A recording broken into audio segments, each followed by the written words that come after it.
Hello student, हमारे channel पर आप लोग का स्वागत है। आज हम क्लास 10 चैप्टर 14 जो है प्रोबेबिलिटी बताने जा रहे हैं। सबसे पहले इंट्रोडक्शन के बारे में बताएंगे, आप लोग समझना है इसे अच्छे से। देखिए, प्रोबेबिलिटी क्या होता है? The chance of the anything happening, यानी किसी भी चीज़ के घटने की जो संभावना होती है उसे बोलते हैं प्रोबेबिलिटी। जैसे मान लीजिए कि अगर 1 रुपये के सिक्के हैं और सिक्का को हम अगर उसको टॉस करा रहे हैं तो हेड या टेल आने की जो संभावना होती है, ठीक है, हेड भी आ सकता है, टेल भी आ सकता है, तो इसे बोलते हैं probability. It is a quantity measure of the likelihood of the occurrence of the event and the event, यानी किसी भी घटना के जो होते हैं ना, एक क्वांटिटी मेजर होता है, ठीक है, एक संभावना जो होती है, यानी किसी घटना घटित होने की जो संभावना होती है उसे हम बोलते हैं probability. Probability of the event P of E, इसे हम पी ऑफ ई से रिप्रेजेंट करते हैं। पी से क्या हो गया? प्रोबेबिलिटी। ई से हो गया इवेंट। अब देखिए, पी ऑफ इक्वल टू क्या होता है? Number of favourable outcome upon total number of outcome. ठीक, एग्जाम्पल ले सकते हैं, ए bag contains 6 red and 4 blue ball है। 1 ball drawn at the random, यानी इसमें एक बॉल आप जो है रैंडम उसमें से निकाल रहे हैं, तो उसकी क्या संभावना है कि ब्लू बॉल आएगा, उसकी संभावना पूछ रहे हैं यहाँ पर। तो टोटल बॉल कितना हो रहा है? देखिए, 6 रेड बॉल है, 4 जो है ब्लू बॉल है, तो टोटल यहाँ पे कितना बॉल हो जाएगा आपका? 10 हो जाएगा। इसमें से रेड कितना बॉल है? 6, ब्लू बॉल कितना है? 4। अब यहाँ पर हमें निकालना है कि ब्लू बॉल आने की क्या प्रोबेबिलिटी है। तो पी ऑफ बी, पी से मतलब हो गया blue ball, total number of, यानी नंबर ऑफ क्या हो गया यहाँ पर? ब्लू बॉल अपन टोटल बॉल, तो नंबर ऑफ ब्लू बॉल कितना हो गया यहाँ पर? 4, इसको 4 यहाँ पर लिखेंगे। और टोटल बॉल कितना है? चूँकि 6 रेड बॉल है और 4 ब्लू बॉल है, तो दोनों मिलाकर कितना होगा? 10, तो यहाँ पर 10 लिख रहे हैं, और 2 से इसको कट कर देंगे, 2/5 आएगा। ठीक है, अब देखिए इसमें कुछ की पॉइंट होते हैं, जैसे the probability of an event is always equally as a greater than 0, यानी किसी जो भी इवेंट है उस इवेंट की जो प्रोबेबिलिटी है वो हमेशा क्या होता है? 0 के इक्वल होगा, या 0 से मतलब यहाँ से 0 से बड़ा होता है। ठीक है, जैसे आप देखिए P of E equal to क्या होगा? P of E greater than equal 0, यानी पी ऑफ ई का जो वैल्यू आएगा, यानी इवेंट का जो प्रोबेबिलिटी हो रहा है, या 0 होगा या 0 से बड़ा होता है, वही यहाँ पर बताया गया है। यहाँ पर the probability N event is always equal या लेस देन 1, यानी किसी इवेंट की जो प्रोबेबिलिटी होती है या तो 1 होगा, ठीक है, 1 की इक्वल होगा, या 1 से छोटा होता है, यानी पी ऑफ ई का जो वैल्यू होगा वो 0 होगा या 0 से बड़ा होता है, या फिर 1 की इक्वल या 1 से छोटा होगा, यानी 0 से 1 तक होता है। 0 हो सकता है, 0.1 हो सकता है, 0.2 हो सकता है, माइनस में नहीं होगा। ठीक है, 0 से 1 तक, ये ध्यान रखना है।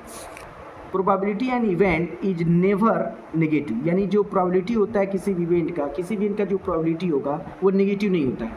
ठीक है, यानी 0 से 1 तक होता है। पी ऑफ इक्वल टू 0, अगर पी ऑफ ई 0 आ रहा है, इसका मतलब इम्पॉसिबल इवेंट होगा, यानी असंभव जो है वहाँ पर घटना होगा। तो ये बता रहा है पी ऑफ इक्वल टू क्या होगा? 0, उसको क्या बोलेंगे? इम्पॉसिबल इवेंट, याद रखिएगा आप लोग। अगर पी ऑफ इक्वल टू 1 आ रहा है, ठीक है, तो then it is called the sure event, यानी वो संभव होगा। अगर 1 आएगा मतलब 100% है, यानी 1 है, तो 1 होगा तो उसे बोलते हैं श्योर इवेंट। अगर 0 आएगा तो क्या बोलेंगे? इम्पॉसिबल इवेंट, याद रखिएगा। इक्वली लाइकली आउटकम्स का क्या होता है? जैसे 50-50% चांस होने की बात हो रहा है यहाँ पर।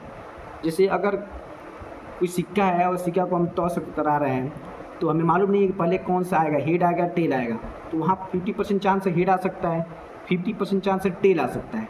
ठीक है, तो यही बात हो रहा है, इक्वली लाइकली आउटकम का ये अर्थ होता है 50-50 चांस होना।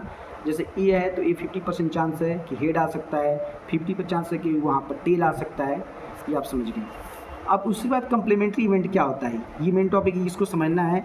ठीक है, इससे भी क्वेश्चन आ सकता है एग्जाम में।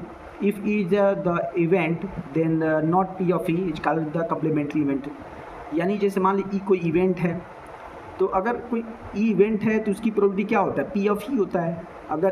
अगर वहाँ प्रोबेबिलिटी नहीं होगा तो नॉट पी ऑफ ई होगा, तो यहाँ बात किया गया है नॉट पी ऑफ ई, मतलब उसे बोलते हैं कम्प्लीमेंट्री इवेंट, यानी किसी इवेंट का प्रोबेबिलिटी क्या होता है? पी ऑफ ई, जो पीछे बताए थे।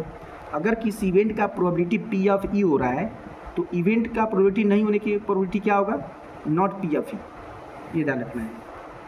तो कम्प्लीमेंट्री इवेंट क्या होगा? पी ऑफ ई बार, देखिए ये बार है, इसको बार से हम यहाँ प्रेजेंट किए हुए हैं, यानी किसी इवेंट की प्रोबेबिलिटी अब होगा तो पी ऑफ ई, नहीं होगा तो क्या होगा? नॉट पी ऑफ ई। अब देखो पी ऑफ कम्प्लीमेंट्री इवेंट यहाँ पर लिखा गया है, ई बार जो लिखा गया है, तो पी ऑफ कम्प्लीमेंट्री इवेंट यानी total outcome minus number of favourable outcome upon total number of outcome.